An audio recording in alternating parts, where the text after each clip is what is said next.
Welcome to Mufti Muhammad Nadeem Husaini official YouTube channel. Mufti صاحب کے channel کو سبسکرائب کریں تاکہ ہر آنے والی ویڈیو سے باخبر رہیں۔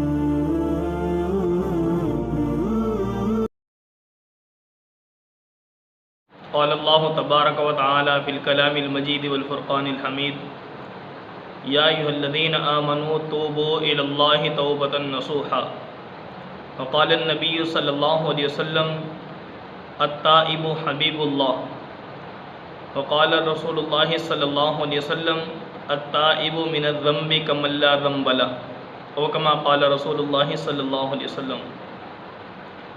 میرے بھائی دوستو، اللہ رب العالمین نے قرآن پاک کے اندر فرمایا، اے ایمان والو تم اللہ سے توبہ کرو توبۃ نصوحا، پکی توبہ، مضبوط توبۃ نصوحا۔ اس طرح حدیث کے اندر پیغمبر علیہ السلام نے فرمایا التائب حبیب اللہ، توبہ کرنے والا شخص ایسا ہے جیسے اس کو اللہ نے اپنا دوست بنا لیا۔ گویا اللہ رب العالمین سے توبہ کرنے والا بندہ اللہ کا دوست اور محبوب بن جاتا ہے۔ اسی طرح دوسری حدیث میں نے آپ کے سامنے عرض کی، پیارے پیغمبر صلی اللہ علیہ وسلم نے فرمایا التائب من الذنب کمن لا ذنب لہ۔ پھر دوستو، پیارے پیغمبر صلی اللہ علیہ وسلم نے فرمایا گناہ سے توبہ کرنے والا شخص ایسا ہے جیسے اس نے گناہ کیا ہی نہیں، اللہ اس کو ایسا پاک صاف فرما دیتے ہیں۔ اور ایک حدیث کا مفہوم ہے کہ جو انسان گناہ سے توبہ کر لیتا ہے تو اللہ رب العالمین کے سامنے گویا وہ بندہ ایسے ہے جیسے ابھی ماں کے پیٹ سے پیدا ہوا ہے۔ تو میرے دوست، آج مسلمان غفلت میں ہے، کوتاہی میں ہے، سستی میں ہے۔ اللہ رب العالمین کے ساتھ آج انسان تعلق توڑنے میں لگا ہوا ہے، لیکن اللہ پھر بھی فرماتے ہیں فَقُلْتُ اسْتَغْفِرُوا رَبَّكُمْ إِنَّهُ كَانَ غَفَّارًا، اے لوگو اپنے رب سے مغفرت طلب کرو، وہ تمہیں معاف کرنے کو تیار ہے۔ اللہ فرماتے ہیں مجھ سے معافی مانگو، میں معاف کرنے کے لیے بیٹھا ہوں۔ آج ایک بندے کے پاس کوئی چیز ہو، اگر وہ دینا چاہے گا لوگوں کو تب بھی تو آفر کرے گا نا۔ مثال کے طور پر ایک بندہ کہتا ہے کہ بھئی آؤ میں تمہاری کوئی حاجت پوری کروں، مجھ سے سوال کرو تمہاری ضرورت پوری کروں میں، تو ظاہر انسان کے بس میں ہوگا، انسان کرنے کو تیار ہے تب بھی تو آفر کر رہا ہے۔ تو اللہ رب العالمین بھی فرماتے کہ بندوں میں مغفرت دینے کے لیے ہوں، تو میں معاف کرنے کے لیے ہوں، آؤ تو صحیح میرے سامنے، ایک دفعہ ہاتھ تو اٹھاؤ۔ اللہ رب العالمین فرماتے کہ بندہ جب تم مجھ سے معافی مانگتا ہے تو اللہ رب العالمین فرماتے کہ بندے مجھے اتنی زیادہ خوشی ہوتی ہے، ٹھیک ہے، اتنی زیادہ خوشی ہوتی ہے کہ جس سے انسان کو ایک واقعہ آتا ہے روایات کے اندر کہ ایک بندے سے گناہ ہو گیا۔ حضرت جابر بن عبداللہ رضی اللہ تعالیٰ عنہ فرماتے ہیں، ٹھیک ہے، جابر بن عبداللہ رضی اللہ تعالیٰ عنہ راوی ہیں، فرماتے ہیں کہ ایک انصاری نوجوان صحابی مسلمان ہوا جن کا نام ثعلبہ بن عبد الرحمن ہے۔ نبی علیہ السلام کی خدمت کیا کرتا تھا، آپ علیہ السلام کے لیے موزے بھی بناتا تھا۔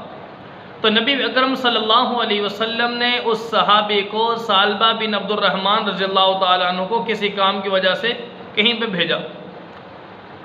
اب وہ صحابی ثعلبہ بن عبد الرحمن رضی اللہ تعالیٰ عنہ جب چلے، ابھی جا رہے تھے کہ راستے میں کسی انصاری صحابی کے گھر پہ کے قریب سے گزر رہے تھے، تو ایک خاتون وہاں پر غسل کر رہی تھی، تو اچانک ان کی نظر پڑ گئی تھوڑی سی، اور فوراً دل میں یہ خیال پیدا ہوا کہ بھائی میں تو نبی علیہ السلام کا صحابی ہوں، پیغمبر پر شریعت نازل ہو رہی ہے، کہیں ایسا نہ ہو کہ میرا یہ گناہ اللہ رب العالمین میرے محبوب تک پہنچا دے وحی کے ذریعے۔ اتنا خوف کہ نبی علیہ السلام کے کام کو بھی گویا بھول گئے، اور وہیں سے جس طرف رخ تھا اسی طرف نکل گئے، پہاڑوں کی طرف چلے گئے، اور وہاں پر جا کر اپنی پناہ لینے لگے اور روتے رہے۔ 40 دن اسی دوران گزر گئے۔ تو نبی اکرم صلی اللہ علیہ وسلم کے یہ صحابی ثعلبہ بن عبد الرحمن رضی اللہ تعالیٰ عنہ جب جنگل میں چلے گئے، پہاڑوں میں چھپ گئے جا کر، تو وہاں پر جا کر روزانہ اللہ رب العالمین سے دعا کرتے، اے کاش میری روح تو قبض کر کے میری روح کو دوسرے روحوں میں ملا دیتا، اور آگے کہتے ہیں کاش کہ میرا جسم مردوں میں شامل ہو جاتا، اور کاش کہ اے میرے پروردگار تو کل قیامت کے دن مجھے ذلت اور رسوائی سے بچا لے۔ یہ 3 دعائیں کرتے ہیں۔ اب یہ معاملہ چلتا رہا، 40 دن اس بات کو گزر چکے ہیں، 40 دن۔ تو نبی اکرم صلی اللہ علیہ وسلم کے پاس اللہ رب العالمین نے جبریل امین علیہ السلام کو بھیج دیا، علیہ السلام کو۔ تو جبریل علیہ السلام آئے اور آ کر آگے ذکر کیا، عرض کیا اللہ کے محبوب صلی اللہ علیہ وسلم آپ کا ایک صحابی پہاڑوں میں اللہ کی پناہ میں ہے، پناہ مانگ رہا ہے۔ تو نبی اکرم صلی اللہ علیہ وسلم نے اسی وقت حضرت عمر رضی اللہ تعالیٰ عنہ اور حضرت سلمان فارسی رضی اللہ تعالیٰ عنہ کے ذمہ لگایا کہ جاؤ ان کو تلاش کر کے لاؤ۔ تو نبی اکرم صلی اللہ علیہ وسلم کے فرمانے پر یہ دونوں حضرات چلے اور مدینہ کے پہاڑوں میں چلے گئے۔ اب وہاں پر ان کو زفافہ نامی ایک چرواہا ملا وہاں پر، اور اس سے پوچھنے لگے کہ یہاں پر ثعلبہ نامی ایک شخص ہے کوئی جو آپ جانتے ہوں اس کو؟ تو اس چرواہے نے فوراً کہا آپ اسی شخص کو تلاش کر رہے ہیں جو جہنم کے ڈر سے اللہ کی پناہ مانگ رہا ہے؟ تو حضرت عمر رضی اللہ تعالیٰ عنہ فرمانے لگے ہاں، پر یہ بتا دے تجھے پتہ کیسے اس بات کا؟ تو اس چرواہا زفافہ نامی چرواہے نے آگے سے کہا کہ اللہ کے بندو مجھے کتنے دن ہو گئے میں دیکھ رہا ہوں کہ جب بھی رات ہو جاتی ہے تو وہ شخص رات کو ان پہاڑوں میں نکلتا ہے، اپنے سر کو پکڑ کر بیٹھ جاتا ہے اور روتا ہے، اپنے پروردگار سے معافی مانگتا ہے، کہتا ہے کہ اے پروردگار کاش کہ تو میری روح کو دوسری روحوں میں ملا دیتا، کاش کہ میرا جسم اب سے پہلے مردوں میں مل چکا ہوتا، اور کاش کہ اے میرے رب تو مجھے آخرت کی ذلت اور رسوائی سے بچا لے۔ یہ روزانہ وہ پکار کر رہا ہے۔ تو حضرت عمر رضی اللہ تعالیٰ عنہ فرمانے لگے بالکل وہی شخص ہے، آپ ہمیں بتاؤ۔ تو وہ جب وہاں پر لے کر گیا تو دیکھا کہ رات کو وہ صحابی نکلے اور رات کو نکل کر اسی حالت میں اپنا سر پکڑ کر بیٹھ گئے اور اللہ سے پناہ مانگنے لگے، معافی مانگنے لگے کہ اللہ تو مجھے معاف فرما دے، مجھ سے یہ جرم ہو چکا۔ تو بہرحال جب حضرت عمر رضی اللہ تعالیٰ عنہ دیکھا تو ان کو اپنے پکڑ لیا، ان کو یعنی قابو کر لیا۔ تو اس صحابی نے ثعلبہ بن عبد الرحمن عرض کرنے لگے عمر میرے گناہ کا کیا نبی کو پتہ چل گیا؟ تو حضرت عمر نے فرمایا کہ بھئی مجھے اس بات کا تو نہیں پتہ کہ نبی کو پتہ چلا یا نہیں چلا، لیکن کل تیرا ذکر ہوا تھا پیغمبر کی خدمت میں، تو نبی علیہ السلام نے ہم دونوں کی ذمہ داری لگائی ہے کہ ہم آپ کو لے کر پیغمبر کی خدمت میں حاضر ہوں۔ تو پیغمبر کا جب حکم آ گیا تو وہ صحابی تیار تھا کہ چلو میں جانے کو تیار ہوں، لیکن ایک بات کا خیال کرنا کہ مجھے لے کر تب جانا جب نبی علیہ السلام نماز میں ہوں۔ ادھر سے ایسا ہی ہوا، یہ جب لے کر آئے اور آ کر نبی علیہ السلام جماعت کھڑی کر چکے تھے، حضرت عمر اور حضرت سلمان فارسی رضی اللہ تعالیٰ دونوں کے دونوں صحابی جلدی سے صف میں شامل ہو گئے، اور جیسے ہی پیغمبر کی قرات کی آواز سنی تو یہ صحابی ثعلبہ بن عبد الرحمن وہیں پہ بے ہوش ہو گر پڑے۔ اب بتاؤ، نماز پڑھی گئی، نبی علیہ السلام نے پوچھا کہ عمر اے سلمان میں نے تمہارے کام ایک ذمہ لگایا تھا، کیا یا نہیں کیا؟ تو آپ نے عرض کر دیا کہ ہم نے وہ کر دیا، اور وہ صحابی آ چکے، اور دیکھا پیغمبر نے سلام پھیرنے کے بعد جب دیکھا تھا تو وہ بے ہوش پڑے ہوئے تھے۔ آپ صلی اللہ علیہ وسلم نے اسے ہلایا تھوڑا سا، اور ہلا کر دیکھا تو ان کو ہوش آ گئی، اور پوچھا ثعلبہ اتنے دن کیوں غائب رہے؟ کہا کہ اللہ کے محبوب صلی اللہ علیہ وسلم اپنی غلطی، اپنی کوتاہی، اپنی سستی، اپنے سزا سے ڈر کے، جہنم کے ڈر سے میں تو اللہ رب العالمین کی پناہ مانگ رہا تھا، معافی مانگ رہا تھا۔ اچانک ہی تو نظر پڑی تھی میرے بھائی، کون سا انہوں نے جان بوجھ کے بد نظری کی ہے؟ سمجھ آئی؟ تو یہ ہے جب خوف خدا دل میں بیٹھ جائے تو اللہ رب العالمین کے سامنے انسان اس طرح عاجز بن جاتا ہے، پناہ مانگتا ہے۔ تو نبی علیہ السلام نے ان کو بتایا کہ آپ ایسا کریں، میں قرآن پاک کی ایک آیت بتلاتا ہوں، ربنا آتنا فی الدنیا حسنہ وفی الآخرۃ حسنہ وقنا عذاب النار، کہ اللہ میری دنیا بھی اچھی کر دے، آخرت بھی اچھی کر دے، اور جہنم کی آگ سے مجھے بچا دے۔ میرے دوست کتنی پیاری دعا ہے، اس کو پڑھنا، جب بھی دعا مانگے اپنی دعا میں اس کو اپنا دعا کا حصہ بنائیں۔ دنیا اور آخرت کی بھلائی کامیابی اس کے اندر ہے، اور آخرت کی جو جہنم ہے، جہنم کی پناہ بھی اس کے اندر ہے۔ تو نبی علیہ السلام نے یہ آیت ان کو بتائی تو وہ فرمانے آگے سے عرض کرنے لگے اللہ کے محبوب میرا گناہ بہت بڑا ہے۔ پیغمبر نے فرمایا اللہ کی رحمت اس سے بھی بڑی ہے۔ تو بہرحال ان کو اجازت دی کہ آپ جاؤ، طبیعت ٹھیک نہیں ہے، آرام کرو، اور آرام کرنے کے لیے چلے گئے، اور وہاں پر ان کی زیادہ طبیعت خراب ہو گئی۔ ایک ہفتہ 7-8 دن گزر گئی اسی حالت میں۔ ایک دن حضرت سلمان فارسی رضی اللہ تعالیٰ عنہ فرمایا کہ اللہ کے محبوب، ثعلبہ کی طبیعت بہت زیادہ خراب ہے، وہ اسی غم میں، اسی فکر میں، اسی تڑپ میں موت کے قریب جا چکے ہیں۔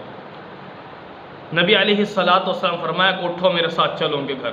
گئے تو نبی علیہ السلام نے دیکھا، ان کا سر اپنی گود میں رکھا۔ جب گود میں اپنے میں سر رکھا تو نبی علیہ السلام کی گود سے اس صحابی نے اپنا سر اٹھا لیا، اور پیغمبر نے جب پوچھا نبی کیوں اٹھایا، تو بتانے لگے اللہ کے محبوب صلی اللہ علیہ وسلم میرا سر اس قابل نہیں ہے کہ آپ کی گود میں رکھا جائے۔ جب نبی علیہ السلام نے ان کو تسلی دی، کیا ہو رہا ہے آپ کو؟ فرمایا میرے جسم میں کپ کپی طاری ہے، ایسے جیسے چونٹیاں چل رہی ہوں، ایسی سی حرارت مجھے محسوس ہو رہی ہے۔ پیارے پیغمبر علیہ السلام کے پاس اللہ رب العالمین نے جبریل امین کو بھیجا۔ جبریل علیہ السلام نے اگر جب بتایا کہ اللہ کے محبوب صلی اللہ علیہ وسلم اللہ رب العالمین آپ کو سلام پیش کرتے ہیں، اور آپ کے اس صحابی کی توبہ اللہ نے قبول فرما لی ہے، اور فرمایا کہ اے میرے محبوب اگر آپ کا یہ صحابی زمین و آسمان کا یہ خلا سارا کا سارا بھی اگر گناہوں سے بھرا ہوتا، اتنے گناہ اگر کر چکا ہوتا، یہ جتنا بھی دنیا کے اندر یہ خلا نظر آ رہا ہے، ریت کے ذرات ہیں، سمندر کے جھاگ کے برابر ہو، جتنے بھی احادیث کے اندر جتنے بھی گناہ ہوتے ہیں، اللہ نے فرمایا کہ میں تمام کے تمام گناہ اس کے معاف فرما دیتا ہوں۔ یہ تو ایک گناہ کے اوپر رو رہا ہے، ایک گناہ پہ تڑپ رہا ہے، تو اللہ رب العالمین کو اس کی ادا اتنی پیاری، اتنی پسند آئی کہ اللہ رب العالمین نے جبریل امین کے ذریعے فرما دیا کہ جاؤ میرے محبوب کو اطلاع کر دو کہ آپ کے اس صحابی کی اللہ نے توبہ کو قبول کر لیا ہے۔ تو نبی علیہ السلام نے جب ان کو یہ خوشخبری سنائی، اسی وقت انہوں نے ایک چیخ ماری اور فوراً روح پرواز کر گئی، اللہ سے اپنے حقیقی رب سے جا ملے۔ میرے دوست یہ ایک نوجوان صحابی کا واقعہ ہے۔ تنبیہ الغافلین اور کتاب التوابین لابن قدامہ صفحہ نمبر 150 پر یہ واقعہ موجود ہے۔ تو اسے بعد میں سمجھ میں آئی کہ نبی علیہ السلام نے جو ہمیں تعلیم دی ہے کہ انسان کتنا ہی گناہ گار کیوں نہ ہو، اللہ سے نا امید نہ ہو۔ اللہ فرماتے لا تقنطوا من رحمت اللہ، میری رحمت سے کبھی نا امید نہ ہونا۔ ان رحمتی سبقت غضبی، اللہ نے یہ بالکل فرنٹ پہ لکھ کے لگا رکھا ہے اپنے عرش معلی پہ، کیا کہ ان رحمتی سبقت غضبی، میری رحمت میرے غصے پر حاوی ہے، میری رحمت زیادہ ہے، میرا غصہ اس سے کم ہے۔ تو اللہ رب العالمین تو خود فرماتے ہیں کہ دو بندو آؤ تم میرے سامنے ہاتھ پھیلاؤ، مجھ سے معافی مانگو۔ تو میرے دوست آج میرا نوجوان، میرا مسلمان کتنی اللہ کی نافرمانی میں مبتلا ہو چکا، پریشان نہیں ہونا، اپنے رب سے، حقیقی رب سے تعلق جوڑ۔